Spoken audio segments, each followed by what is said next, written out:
Long live, long live, long live, long live, long live, students power, nation's power, students power, nation's power, ছাত্র শক্তি।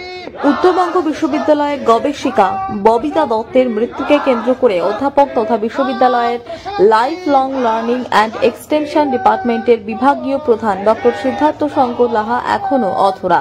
ঘটনার 10 দিন অতিক্রান্ত হয়ে গেলেও অভিযুক্ত অধ্যাপকের কোনো হদিশ নেই। যদিও বা বিশ্ববিদ্যালয়ের পক্ষ থেকে এ বিষয়ে প্রশাসনের ওপর কোনো প্রকার হস্তক্ষেপ নয়, তা প্রথমেই জানিয়ে দিয়েছিলেন উত্তরবঙ্গ বিশ্ববিদ্যালয়ের রেজিস্ট্রার দেবাশিস দত্ত। যদিও ঘটনার পর দীর্ঘ 10 দিন কেটে গেলেও অভিযুক্ত অধ্যাপক সিদ্ধার্থ শঙ্কর লাহার বিরুদ্ধে পুলিশ কোনো রকম ব্যবস্থা নেয়নি। তারই প্রতিবাদে অখিল ভারতীয় বিদ্যার্থী পরিষদের পক্ষ থেকে উত্তরবঙ্গ বিশ্ববিদ্যালয়ের 24 ঘন্টা ছাত্র ধর্মঘটের ডাক দেয়। এদিন উত্তরবঙ্গ বিশ্ববিদ্যালয় প্রাঙ্গণে এসে তালা বন্ধ করে দেয় এবিভিপির সমর্থকেরা। ফাইন্যান্স ডিপার্টমেন্ট থেকে কর্মচারীদের বাইরে বের করে দেওয়া হয়। বিশ্ববিদ্যালয়ের পর মাটিগাড়া থানা ঘেরাও করে বিক্ষোভ দেখায় এবিভিপির কর্মী ও সমর্থকেরা। অভিযোগ, ঘটনার 10 দিন কেটে গেল, শুধুমাত্র পুলিশি নিষ্ক্রিয়তার কারণে এখনো অধরা রয়েছে অভিযুক্ত অধ্যাপক।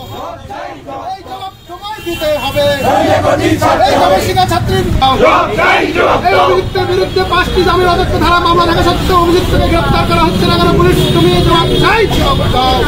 এই জবাব তোমায় দিতে হবে, এই জবাব তোমায় দিতে হবে। এই অভিযুক্তকে 4 শব্দে আড়াল করা হচ্ছে। পুলিশ, তুমি জবাব চাই, জবাব দাও। এই জবাব তোমায় দিতে হবে। বিপ্লবী লড়াই আন্দোলন চলছেই চলবে, চলছেই চলবে।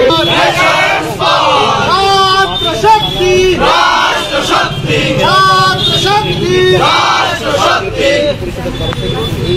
দিয়ে বাকি এই মিছিলে আসবে নাকি? জবাব চাই, জবাব দাও। জবাব চাই, জবাব দাও। এই অভিযুক্ত অধ্যাপক এখনো জেলের বাইরে কেন? পুলিশ, তুমি জবাব দাও। জবাব চাই, জবাব দাও। এই জবাবের দাবিতে এবিভিপির অবস্থান বিক্ষোভ চলছে, চলছে, চলবে।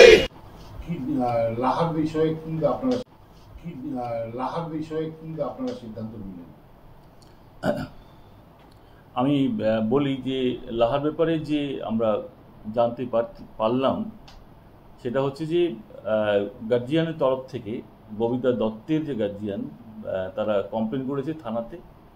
ও আমাদের ইউনিভার্সিটি তো ওরা প্রথমে কমপ্লেন করেনি, স্টুডেন্ট বিভিন্ন জায়গার থেকে এসে তারা একটা অভিযোগ করেছিল, কিন্তু সেই অভিযোগ তো আমরা বেস করে আমরা কোনো সিদ্ধান্ত নিতে পারি না।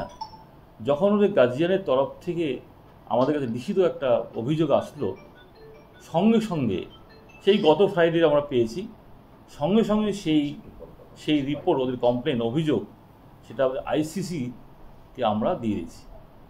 ইন্টারন্যাশনাল কমপ্লেন কমিটিকে দেওয়া হয়ে গেছে অলরেডি, এবং সেখানে যে আমাদের প্রিজাইডিং অফিসার তাদের সঙ্গে আমি কথাও বলেছি যে এটা আন্ডার প্রসেস, এবং সেখানে উনিও বললেন যে এটা আন্ডার প্রসেস, একটু সময় লাগবে। তারপরে আমাদের যে সুইসাইডার তার গার্জিয়ানকে ডাকা হবে, এবং যে দোষী তাকেও ডাকা হবে, তার একটা ইন্টারভিউ হবে, তারপরে আমাদের রিপোর্ট প্লেস করবে। এবং আমি ভাবছি যে রিপোর্টটা প্লেস হলে তখন আমরা ফার্দার অ্যাকশন আমরা নেব। কতদিন লাগতে পারে স্যার? এটা তো ওদের রিপোর্ট তো তাড়াতাড়ি হয়ে যাবে আইসিসি যেটা, ফলে আমাদের যে দুজন যে গার্জিয়ান তরফ থেকে বা আমাদের যে দোষী তাদের যে ইন্টারভিউ, সেটা হয়তো তাদের উপর নির্ভর করে কতটুকু সময় লাগবে, কখন তারা আসবে, এইটা একটু হয়তো সময় লাগতে পারে।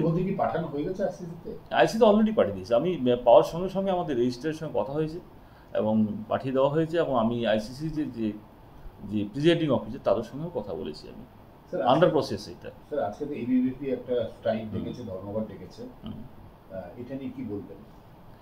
এটা শুনুন, এই যে গত ফ্রাইডে আমি ওদের কাছে এসেছিলাম, ওদের সঙ্গে বসে অনেকক্ষণ কথা বললাম, বললাম যে তোমাদের অভিযোগ কি।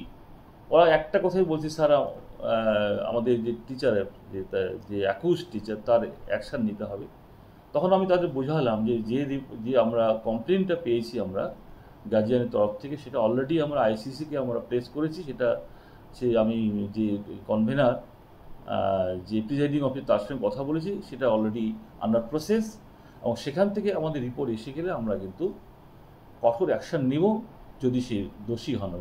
তার সত্ত্বেও আজকে স্ট্রাইক স্ট্রাইক সেটা তো এখন মানে তাদের সঙ্গে আজকে আমি কেমিস্ট্রি ডিপার্টমেন্ট থেকে এসে আমি অ্যাডমিনিস্ট্রেটিভ বিল্ডিং এসে দেখছি যে বন্ধ মেন গেট, কিন্তু কারোর সঙ্গে দেখা হলো না। হয়তো তাদেরকে জিজ্ঞাসা করলাম যে তাদের অভিযোগটা কি, কেন তারা করছে, কিন্তু সেই জন্য ফলে মানে আমার পক্ষে বলা কি জন্য ওরা করছে আজকে আন্দোলনটা। প্রভাব দেখুন না, আমি তো অফিসে কাজ করছি, আমার চারিদিকে আপনারা সব আমাদের যে কর্মচারীরা কাজ করছে, হ্যাঁ, এবং আমার তো মনে হয় না, যেহেতু আমি যখন কাজ করছি আমাদের চারিদিকে যারা করছে, প্রভাবটা আপনারাই বুঝতে পারছেন, আপনারা তো এসছেন, আপনারা দেখছেন, হ্যাঁ, আপনারা তো সব জায়গায় খবর নিচ্ছেন। সেটা শিলিগুড়ি থেকে নিজস্ব প্রতিনিধির রিপোর্ট, টিভি নিউজ 10। পুলিশ তুমি মূর্তি ছাড়ো, তৃণমূলের ঝান্ডা, এই মমতা পুলিশ